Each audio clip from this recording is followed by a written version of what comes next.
Here we're going to continue discussion about the GI tract and the assessment of the GI tract with an overview of the small intestine. So the small intestine, structure-wise, is composed of three different parts: the duodenum, the jejunum, and the ileum. So the small intestine is the largest aspect of the GI tract, and it measures between 16 and 19 feet in length in an adult. It's composed of those three regions. Like I said, the duodenum is the first 12 inches, and it is attached to the end of the pylorus of the stomach. The common bile duct and the pancreatic duct empty into the duodenum. The jejunum is next, and it is about an 8-foot section that is right after the duodenum. And the ileum is the last part of the small intestine. It measures 8 to 12 feet, and the ileocecal valve is at the end of the ileum, and it's what separates the entrance of the ileum from the cecum of the large intestine.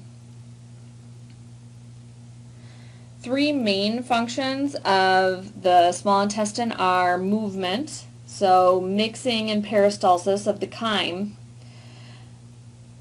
Generally, it takes 3 to 10 hours for contents to be moved through the small intestine. Another function of the small intestine is digestion, and then of course we have absorption. The small intestine has a really high surface area. It's got a lot of cilia inside of it, and it can also expand pretty readily. So because of that high surface area, the small intestine is the main source of absorption in the GI tract. It's only right that we should move next to the large intestine. Structure-wise, we've got the cecum, colon, rectum, anal canal, and anus in that order. The large intestine is 5 to 6 feet in length from the ileocecal valve to the anus. It begins at the cecum, and actually that's where the appendix is attached. So after the cecum, this is when we start to consider the large intestine, the colon. So the colon has 4 parts: the ascending colon, the transverse colon, descending colon, and then the sigmoid colon.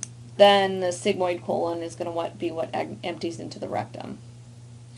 The last 1 to 1.5 inches of the colon is called the anal canal, and that opens up to the exterior of the body through the anus. And the anus is surrounded by sphincter muscles. The function of the large intestine is mostly absorption, and so this is going to be where a lot of absorption comes in to change our stool from kind of a watery substance to more solid feces, because of the absorption of water and electrolytes here.